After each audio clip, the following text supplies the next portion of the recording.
How's it going, everyone? Welcome to Rev and Step. I'm sorry for the wind. I don't have the proper mic, so please bear with me. I would try and cup the GoPro as much as I can, but again, I'm kind of like Speed Street 717 with, you know, the GoPro vlogging type of stuff because I don't have the money. Today I wanted to make an interesting video, the video about what's the reliability of my car been with all the modifications that I've done. I've done a lot of work to it. Pretty much it's a full bolt-on IS38 car. It doesn't have any high fuel pressure pump upgrades or low fuel pressure pump upgrades, but that's to come. I can't decide if I want to do it yet. Let's talk about the stuff I've done and how reliable have those modifications been. I don't want to talk about the reliability of the car. The car runs phenomenal. I've had no problems with it. Just do regular oil changes and just take care of it. That's all there is. But I want to talk about the reliability of the modifications and have they held up. So I want to start from the front of the car and make my way to the back. I'm going to try and make it as fast as possible, unless there's like issues that I got to talk about, which there's a few. Let's start.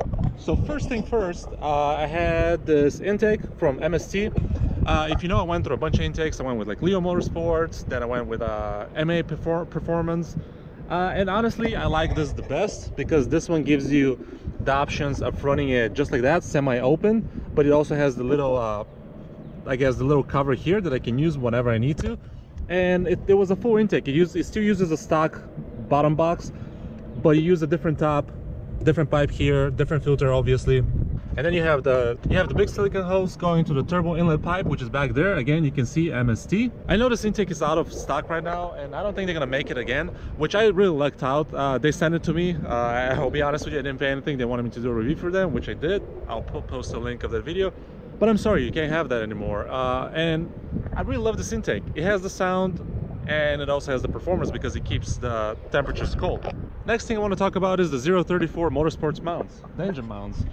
I have this one here, and also I replaced the transmission mount, which is behind the battery over here. You can't tell. If you guys know, if you've seen from the previous videos, I went with sorry, I forgot their name. There was a different mount, the engine mount, and I didn't like the vibrations, so I decided to give 034 Motorsports a trial and see how their mounts perform. The installation was super easy, and so far everything's been phenomenal. The shifts of the car are pretty good. It feels like stock. There's no extra vibrations, maybe a little bit when you put it in reverse and you have the AC going or anything like that. But other than that, it's really good. I'm very impressed by what they have.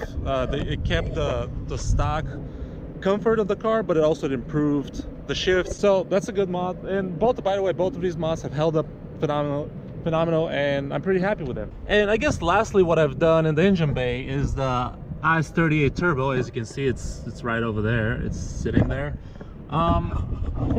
With that, there was a lot of issues with it from the previous videos. You can say the issues, I don't mean like when it comes to performance or reliability. It was the issues because the specific turbo number did not exist in the United States or even in Europe. It was a turbo designed for South America and South Africa, and it was on the Passats, which was very interesting. The Passat or the variant, I'm not sure exactly why, but somehow I was able to get this. It was supposed to be the newest revision of the IS38, which it hasn't been released just yet, up until now even, and I did this many months ago. But anyway, I did a lot of research on it. It actually comes with some upgraded internals based on the current IS38, which is awesome. I'm pretty excited about that. So I really lucked out. Reliability has been phenomenal. I've had it for over 10,000 miles now. I drive the shit out of the car. I boost to about 28 psi on a constant, regular basis, and it's held up. It's been really good to me. The following modification, I would do it all together because I bought a turbo back from Remark Exhaust, and we're kind of gonna go. I know I said I'm gonna do the front part and then the back, but I'll go with the whole exhaust system, so that way it saves us time. You can see the downpipe. It's right over here, and it goes all the way around, and here's the exhaust, and that's what it looks like. And for those of you that have a keen eye, you will notice that that pipe right there is hanging a little bit lower. So you ask why? Well, I'll cover that in a minute, but I just want to talk about the downpipe first. The downpipe has been phenomenal. I was concerned about fitment at one point because the hangers were a little bit off center from where they should have been, but the car fits fine. The stock, the OEM bushing that's provided for that, or the hanger, fits very well. It doesn't make any noises or any rattles or it doesn't bang off any of the chassis of the car, so it's totally fine. One thing I want to talk about is that catalytic converter that comes with this downpipe. It's phenomenal. I was concerned with my pops and bangs tune that it might cause damage to the catalytic converter, but so far it's been so good. The actual ready sensor, I checked it here. I checked it actually last week, and it's ready, so I can just go get it tested, and my car will pass. Which is, to me, that was really important. I went through MAP performance downpipe. I liked it, it was great, but it just threw a light if I didn't have the sensor turned off. And I want to have the sensor turned on, so next year when I go to have this car tested, I will pass emissions. But anyway, the downpipe has been phenomenal, it's been really great. The exhaust itself, the catback, has been really good as well.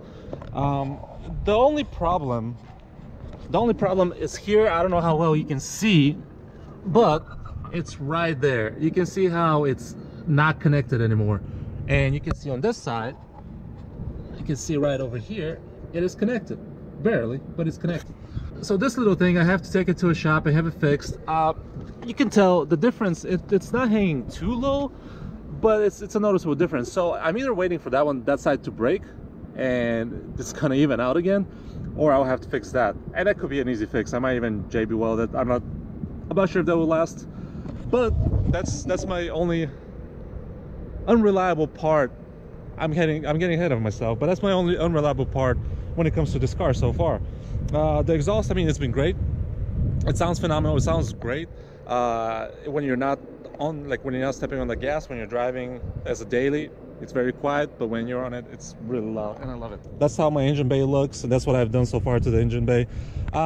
Moving forward, let's start with the wheels and tires. So I got the new Continental Extreme Contact Sport tires, I guess that's the name. Yes, Sport. I got a 335, and these tires have been really good. They still hook up. I had them off during the winter because obviously here it gets below freezing and you don't want to use a summer tire outside because it's going to damage the compound. But overall, they hold the power. It's really good. They're great in the wet as well, as long as it's warm outside. There's no problems. And then let's talk about these wheels. The Conic wheels are phenomenal. I really love them. They're super light. They're about 17 or 18 pounds. Don't quote me on that, but they're pretty close to that. And the car is super dirty. This is gonna sound bad, but I've hit some potholes, not paying attention, and they've held up very well. And they actually make the car drive really, really well. It feels a lot lighter than the stock wheels. Moving on, the next thing will be the Rally Armor mud flaps, and as you can tell, they work, because you can see how nasty they're back here. If you look at this one, this is all that I guess was kept from the paint, and it rained recently. I haven't washed the car, it's pretty dirty, but these things, they work very, very well. I went through a muddy construction, like road construction part, and they really protected the paint. There was so much mud collected on those mud flaps, but they were fine. Another modification, which I'm not going to be able to tell you, is the dog bone. I got the HPA dog bone, I got the elbow, the insert and everything, and a lot of people have had problems with this one. I'm not sure if they're not torquing it correctly or what they're doing with their car, but the levels of power that my car is pushing, people with stage 1 and stage 2 should not have problems with that mount breaking or disintegrating or anything like that.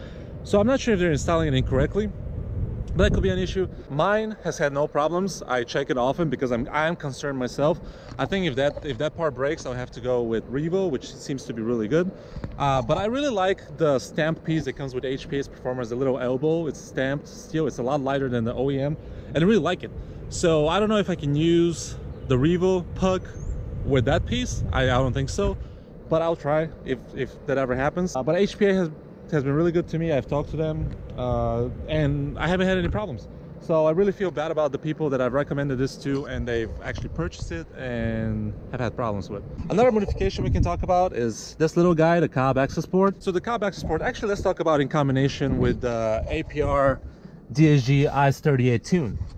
So if you guys know, when I put in my IS38 in the car, the transmission started slipping because of the power it was making. It started slipping the transmission clutches or discs or whatever you want to call it. So I was very concerned. Cobb, I have it 5150 tuned. I've had it tuned for over 20,000 miles. I went through the IS20 and IS38, and it's been great. John at 5150 has been amazing. His tune is pretty good. I mean, it's one of the best, if not the best. The APR's DSG transmission tune, I was skeptical. I went through Ed Performance, which they really, or Eurodyne, not Ed Performance, I'm sorry. They really were not honest with me half the time, and I didn't have a good experience with them. And their tune just sucked. And they were saying that there was nothing wrong with their tune, but that's afterwards, after I went to APR and told them, hey, APR holds my power. They went to 3 or 4 revisions to be able to use the same power levels for people that were slipping. With APR's IS38 tune, the DSG tune, it's phenomenal. It hooks at any gear. I have no slip, nothing like that. And the transmission actually performs a little bit better than OEM, which is, I like it, I like the quick shifts. So when it comes to ECU and TCU tunes, that's my combination. I went with Cobb 5150 and the APR DSG tune, and it's been really good. It's been reliable. It's been on the car. The APR DSG tune has been on the car for about 10,000 miles, if a little bit more. The Cobb access port, different tunes, different variations, not always 5150, but 5150 has been on there for 20,000 miles. Another modification that I can't forget would be the chassis brace, the Unibrace chassis brace, which goes on here. I mean, you can't go wrong with it. There's nothing that's gonna be bad about it.